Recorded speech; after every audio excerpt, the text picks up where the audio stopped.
Hello equity traders, and welcome to the weekly market report with the market guys. I'm AJ Monty. This is a 1-year daily candle chart of the CBOE volatility index, ticker symbol VIX.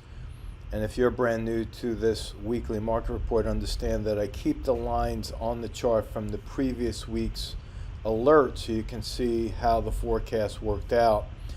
And right here was Friday when I recorded the last report, and as you can see, I reported a bearish engulfing pattern right there, and I also identified that as my version of an engulfing pattern, where it's a 2-day pattern, long red body candle engulfing the previous green day's candle.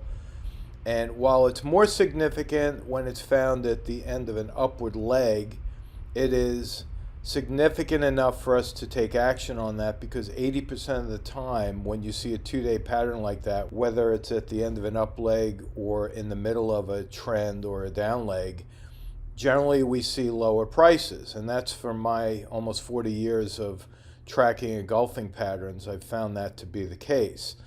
Now, after the market has dropped here on the VIX, you can see that we hit my support level that I identified, which is drawn from the lows back here on the 3rd of March.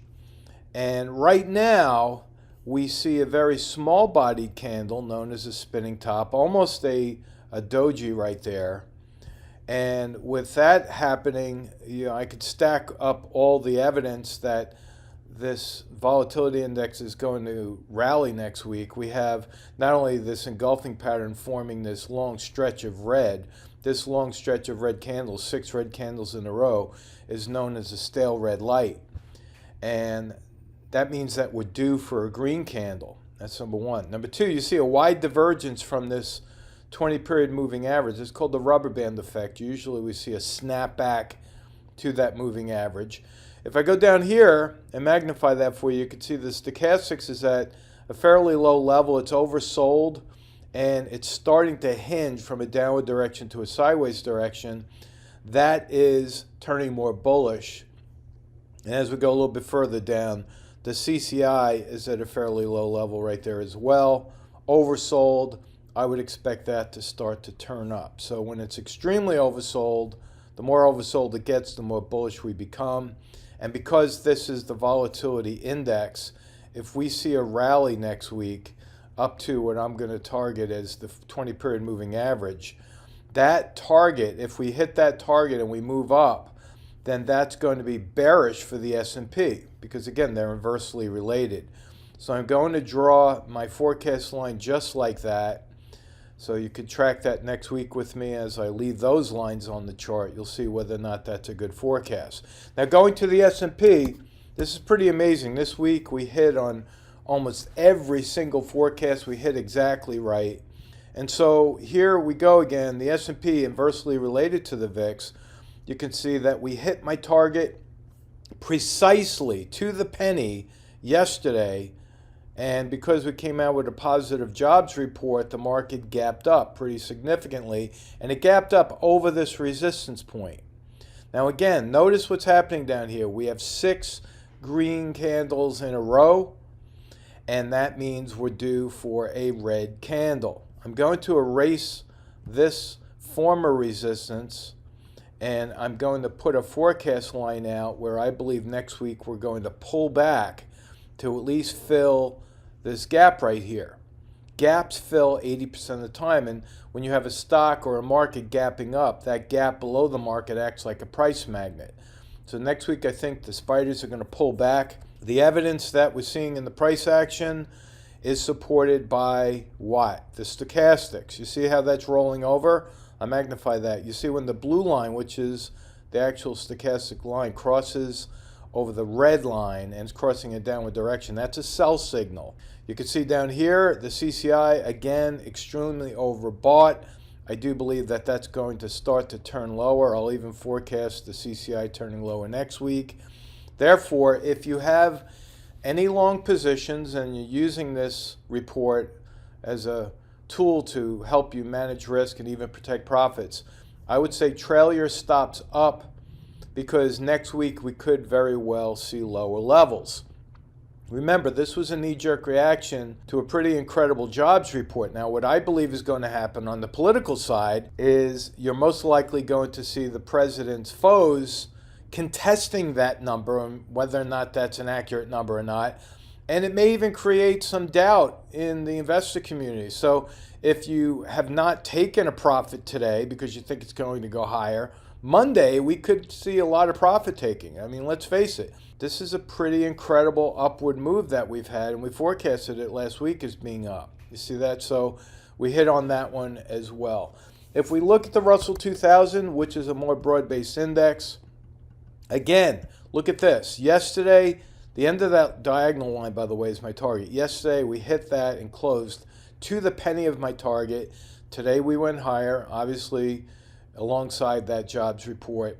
And we have some mixed signals here because the Russell 2000 is a wider or broader based index, but it's a small cap index.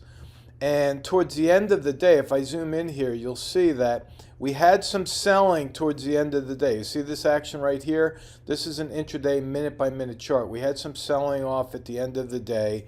Therefore, I think we're going to see that selling activity continue in the Russell 2000.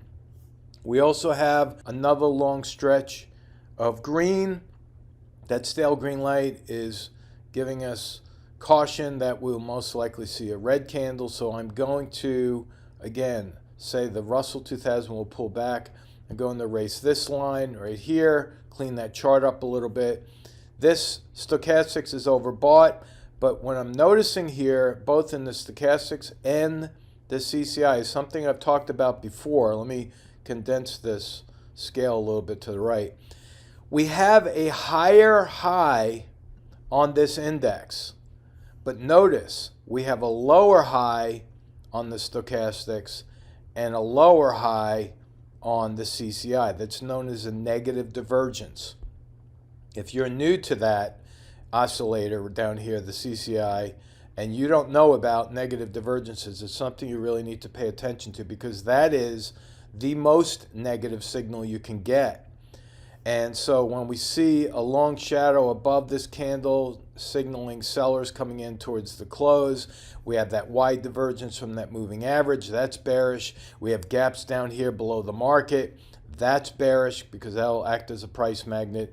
And with the oscillator showing that negative divergence, that's turning from just bearish to extremely bearish. So be careful, trail your stops on any of those stocks as well. Now, if we look at the Qs, pretty amazing. Here we are, the 5th of June, and we close with a record high on the Nasdaq stocks. After all the selling from the pandemic and the panic and the fear, what happens? We set a new high. It's absolutely incredible what's happening in the market.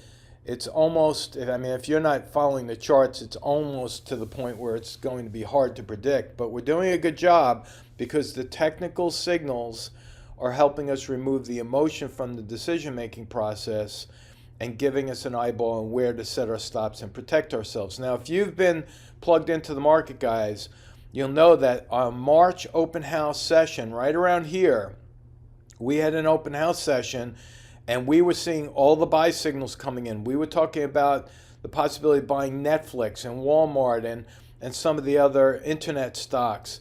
And anyone who had done that from that open house session made a lot of money because we absolutely picked the bottom during that session. And if you're interested in listening to that, it is recorded. It's on YouTube. Go back and listen. It's going to be a full hour, but it's worth your time investment listening to that because you'll see the signals that we looked at in March and why we got long. We made a lot of money down here and still holding a lot of the long positions. All right, so really it's definitely worth your time invested in learning the charts because it's going to help you understand how to read the price action and not so much, following your emotions. Now the Nasdaq here, the Qs, hit my target precisely today. We're at a resistance point right here. You see that? I'm going to erase that because we hit that resistance. And the volume is still increasing. Now we have some mixed signals here. I think the Nasdaq could go a little bit higher on Monday before selling off. And I think we ultimately will wind up lower on the Nasdaq. Why? Because the stochastics is crossing with a sell signal right here. And all we need to see on Monday is a lower volume day. And guess what? We'll most likely see a lot of profit taking from those tech traders who are looking to get out at a profit. So I wouldn't be surprised if the Nasdaq market or the Qs start dropping next week. So again, trail your stop. Now, if you're looking at the diamonds, this was the only one we did not hit on, and that's because I went with the technical signal. Again, we're not going to be right 100% of the time, but I'm telling you, we're right more than 85% of the time. And that's good enough odds for you to be showing a percentage of accuracy that could help you make some money here. So last Friday, what did we see? We saw a pivot point here. Right? Then we had Monday, Tuesday, Wednesday, Thursday, Friday, all green candles. We had a pivot point forming here on lower volume. So we went with the price volume signal. And so while the diamonds did not go down like we thought, if you had trailed your stop thinking it could go down, you did very well. Again, if you're trailing your stop because you're seeing a sell signal on the chart, then there's no damage done because all you're doing is protecting your profits at that particular point. So I'm going to erase this line, going to erase this to clean it up a little bit. We have a gap here, and this is an inverted hammer showing. We see that long shadow above that small body. We have a long stretch of green, that's that stale green light again with that gap below the market, a wide divergence from the price as compared to that 20-period moving average with two gaps below the market. Actually, we have three gaps below the market, here, here, and here. So what's our forecast for next week? Well, the stochastics is telling us we're close to a sell signal. I'm going to go with that. I think the diamonds could easily sell off and give back everything that it made over the past couple of days. Maybe go down to fill this gap target right here. So I'll erase this gap support level and the other one below that. Let's keep the charts clean so they're easy to read. So the end of this line right here is going to be my price target, which ends right around 260 for the diamonds. All right, so that's our forecast for this week. Remember, we do this each and every week. Tell everyone you know about this. If you like, share the link on YouTube, share it with your friends, put it on Facebook, because the more people who know about technical analysis, the better. It's going to help a lot of people protect themselves both in up and down markets. And you're not just doing a favor for your own account, you're doing this as a favor for everyone else who's trading the market. And we really have to stick together and keep an eye on the price action. So that's it for now. Have a great weekend. We'll talk to you soon. So long. This video segment is a small part of what the Market Guys offer through their educational products and services. If you are interested in any of our Trade Alert services, or you would like more information about our one-on-one mentoring program, simply contact us at info@themarketguys.com.